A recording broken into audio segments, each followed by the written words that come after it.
BJP BJP BJP BJP অন্ধকার প্রেম বারে বার এই বুকে ঢেউ তোলে বাদ ভাগা সুখ লাজে রাগামু শাসক দলের দ্বারা ডিক্টেটেড রাজ্যে নতুন সরকার গঠন হয়েছে, খুব নাড়িয়ে দেওয়ার মতো ঘটনা।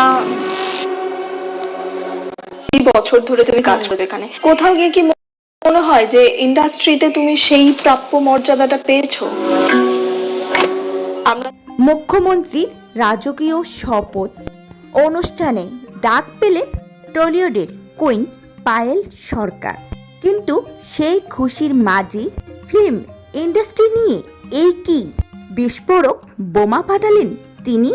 কেন বললেন যোগ্যতা থাকলেও শুধু একটা নোংরা প্রস্তাবে রাজি না হওয়া থমকে গিয়েছিল তার কেরিয়ার জীবন?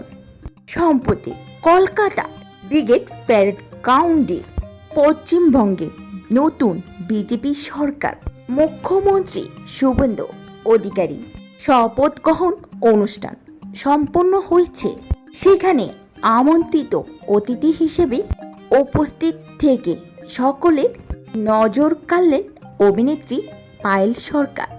প্রধানমন্ত্রীর উপস্থিতি, এত বড় মঞ্চে তিনি ডাক পেয়ে যখন চর্চায়, ঠিক তখনই সংবাদ মাধ্যমের সামনে টলিউডে কাস্টিং কাউচ এবং স্বজন পোষণ নিয়ে মুখ খুলেছে পায়েল সরকার। স্পষ্ট জানান ক্যারিয়ার তার পথ মসৃণ হলেও একটা সময় বড় বড় প্রযোজক ও পরিচালকদের কাছ থেকে আপত্তিকর বা নোংরা প্রস্তাব আসতে শুরু করে। তিনি যখন সেই কুপ্রস্তাবে সোজা না করে দেন, তখনই রাতারাতি তার হাত থেকে বড় প্রজেক্টগুলো কেড়ে নেওয়া হয়। ইন্ডাস্ট্রির এই নোংরা সিন্ডিকেট রাজ্যের বিরুদ্ধে পায়েল এই বয়ান টলিউডের ভেতর তোলপাড় সৃষ্টি করেছে। পায়েল আরও যোগ করে বলে, মুখ্যমন্ত্রী শপথ গ্রহণ অনুষ্ঠানে ডেকে আমাকে সম্মানিত করা হয়েছে। আমি আশা করি নতুন সরকারের হাত ধরে বাংলার চলচ্চিত্রের শিল্পের এক নতুন এবং স্বচ্ছ যুগের সূচনা ঘটবে, যেখানে শিল্পীরা নোংরা রাজনীতির শিকার না হয়ে নিজেদের প্রতিভার দাম পাবে। তো ভিউয়ার্স, আপনাদের কাছে কি মনে হয়, পায়েল কি ঠিক বলেছে?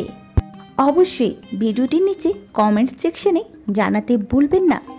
আসা মানে তো you are definitely accountable to people. সেদিন আমার সেটা নিয়ে একটা খুব সিম্প্যাথি ভোট নেওয়ারও খুব একটা আমার প্রয়োজন পড়েনি। বলিউডের কিন্তু প্র্যাকটিক্যালি ওরকমই একটা অবস্থা আমরা দেখে এসেছি লাস্ট। এখান থেকে আর খারাপ হওয়ার কিছু নেই।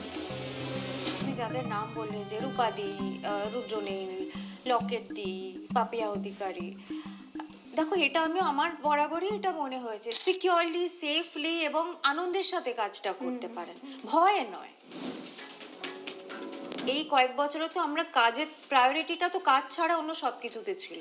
লাস্ট মোমেন্টে আই ওয়াজ রিপ্লেসড। আমি স্ক্রিপ্ট শুনতে বাড়ি থেকে বেরোচ্ছি, আমাকে তখন বলা হয় যে আজকে এটা হচ্ছে না। প্রযোজক তোমায় আপত্তিকর প্রস্তাব দিয়েছেন এবং তুমি সেটা নাকচ করেছো।